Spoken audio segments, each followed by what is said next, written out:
Millions of Americans are quietly making a retirement decision right now that could cost them tens of thousands of dollars.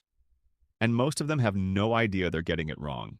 A major senior advocacy organization has just released its latest projection for what the average Social Security benefit check will look like after the next cost of living adjustment hits in 2027. That projected figure lands at approximately $2,162 per month.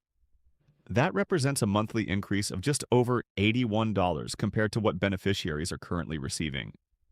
On the surface, that sounds like progress, but here's the thing.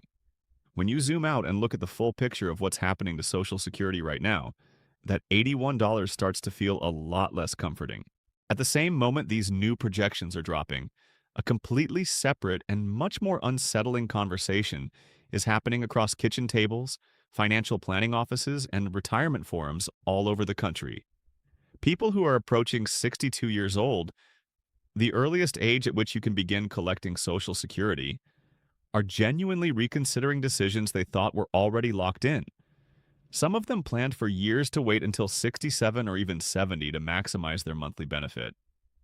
Now, they're not so sure that waiting is the right call anymore. What changed? The trust fund situation.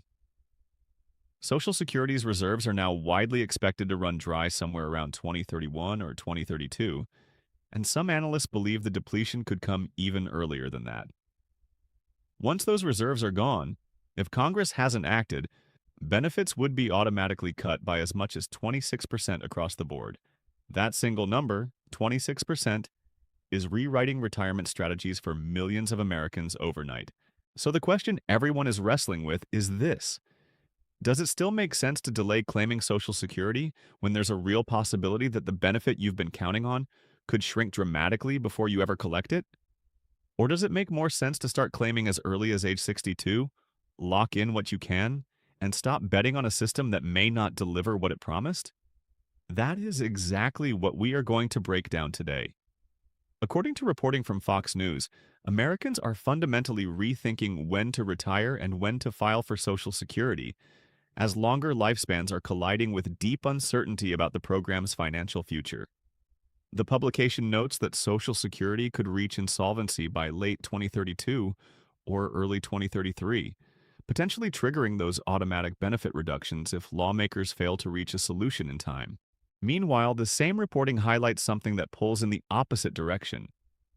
Americans are simply living longer. Retirement used to span roughly 15 years for most people. Today, for a growing number of retirees, it stretches closer to 3 decades. That is a fundamentally different financial reality, and it matters enormously when you're trying to calculate whether claiming early or claiming late actually puts more money in your pocket over the course of your life. As of April 2026, more than 68 million Americans are collecting Social Security benefits, according to the Social Security Administration itself. This is not a program affecting a small slice of the population.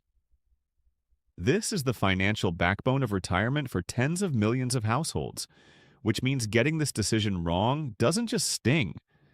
It follows you for the rest of your life. Here's where the math gets real. If you begin claiming Social Security at 62 instead of waiting until your full retirement age of 67, your monthly benefit is permanently reduced by 30%. That is not a temporary dip. That is not something that adjusts over time. Every single check you receive for the rest of your life will be 30% smaller than it would have been if you had waited 5 more years. On the other hand, if you can push past 67 and delay all the way until 70, your monthly benefit increases by 24% compared to what you'd receive at 67. So the early claiming penalty is steep. The late claiming reward is meaningful, but neither number tells the full story.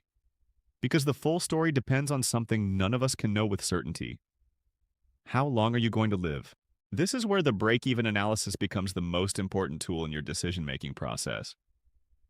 Let's walk through it plainly. If you start collecting at 62 instead of waiting until 67, you'll have 5 full years of benefit checks, 60 months of income, before someone who waited even collects their first payment. That head start is real money.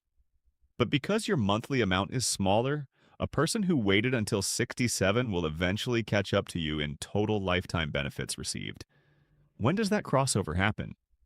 If you compare claiming at 62 versus claiming at 67, the break-even point falls somewhere between 10 and 11 years after the later claimant starts collecting. That means you would need to live to approximately 77 or 78 years old for the person who waited until 67 to have received as much total money as you did by starting at 62. The same type of calculation applies when you compare 67 to 70. If you delay until 70 rather than claiming at your full retirement age, you won't recoup the foregone income until roughly 10 to 11 years later, meaning you'd need to reach around 80 or 81 years old before the higher monthly payment actually pays off in total dollars received. So what does the average American's life expectancy actually look like? Overall, it sits right around 80 years, sometimes a bit less. But here's a nuance that changes the math significantly.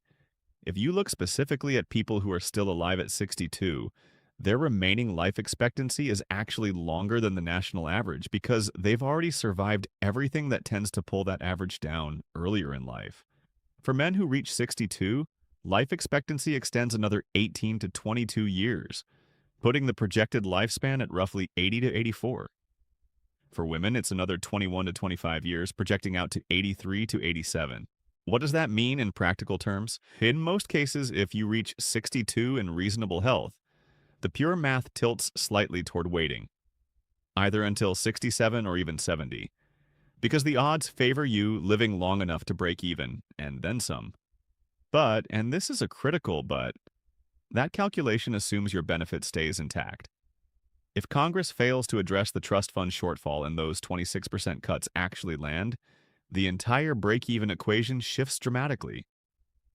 One financial analyst put it clearly: claiming early is essentially a bet that lawmakers will do nothing to fix the funding gap. Delaying, on the other hand, is a bet that Congress will step in before cuts happen and that you'll live long enough to make the higher monthly payment worth the wait. Neither bet is risk-free. Both carry real consequences depending on how the political and biological variables play out. And that is really the honest truth about Social Security timing that most people don't want to hear. There is no universally correct answer. The right age to claim depends entirely on your health, your financial cushion, whether you're still earning income, what other retirement assets you have access to, and how you assess the probability of congressional action on the funding problem. That's why this is called personal finance. It's personal. Now let's shift to the cost of living adjustment picture, because that has its own important story to tell. The official 2027 COLA announcement is still approximately 5 months away, but projections are already coming in, and they're pointing toward a larger adjustment than this year's. The Senior Citizens League is forecasting a 2027 COLA of 3.9%, which would represent a notable jump from this year's 2.8% adjustment. If that projection holds, the average retired worker's benefit check would climb from $2,081 to approximately $2,162. That $81 monthly increase we mentioned at the top. For context, the Senior Citizens League had previously estimated the 2027 COLA at 2.8% back in February and March, so they've revised their forecast upward as new inflation data has come in. A separate, nonpartisan organization, the Committee for a Responsible Federal Budget, is projecting the 2027 COLA at 3.8%, just slightly below the Senior Citizens League's estimate. The CRFB notes that depending on how inflation data moves over the next 5 months, the final COLA number will likely land somewhere in the range of 3 to 4.5%. That's a meaningful spread, and it tells you that there's still real uncertainty about where inflation is headed between now and the official calculation window. One factor that could push inflation, and therefore the COLA, even higher is elevated energy prices. Oil prices ripple through household budgets directly through fuel costs and indirectly through higher transportation costs, embedded in the price of virtually everything else people buy. If energy prices stay elevated or climb further, the COLA could land at the higher end of that projected range. Here's the part that should make every current and future beneficiary stop and pay attention. The CRFB has been explicit about what happens once the trust fund runs out. By law, the Social Security Administration would be required to cut benefits down to a level that can be sustained purely by incoming payroll tax revenue. According to CRFB's analysis, that translates to a cut of approximately 25%.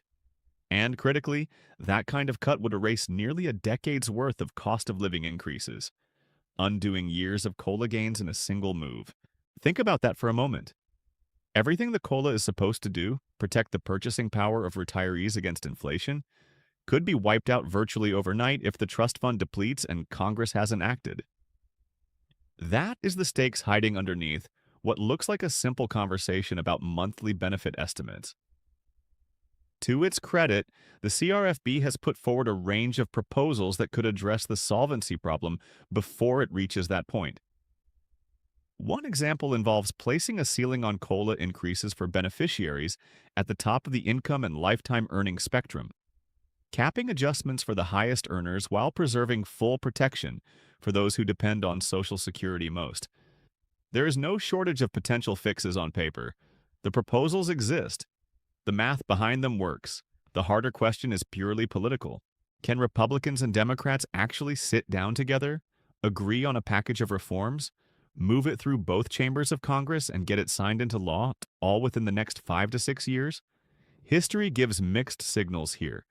The government comes frighteningly close to the edge on these issues almost every time, and the solutions that eventually emerge are rarely as clean or as beneficial to everyday Americans as they could have been if action had been taken sooner. But in the end, something usually does get done. Not because lawmakers are proactive and rarely because they've planned well, but because the political cost of doing nothing eventually becomes too high to ignore. The most likely scenario is that Congress waits until the last possible moment, assembles something imperfect under enormous pressure, and passes it just before the deadline. It won't be elegant. It probably won't be everything retirees deserve. But a total collapse of Social Security benefits with zero congressional response seems unlikely given the sheer number of voters whose financial lives depend on it. That said, probably fine eventually is not a retirement plan. You cannot build a financial future around assumptions about what politicians might do under pressure in 5 years. What you can do is run your own numbers honestly, understand the break-even math, assess your personal health and longevity, and make the claiming decision that gives you the best odds given your specific situation. Not based on fear, and not based on the assumption that everything will stay exactly as it currently is. The decision of when to claim Social Security might be the single largest financial choice of your retirement years. It's not just about a monthly check. It's about how much money you have access to for potentially 30 years of your life. Getting it right, or at least getting it thoughtfully, matters more than most people realize until it's already too late to change course. If you found this breakdown useful and want to stay on top of how these numbers evolve over the coming months, as the official COLA calculation window opens up, make sure you hit that like button. It genuinely helps more people find this content on my channel. Drop your thoughts in the comments below. Are you planning to claim early given the trust fund uncertainty? Or are you staying the course and waiting? There's no wrong answer here, but your situation and perspective might help someone else figure out their own plan. See you in the next one.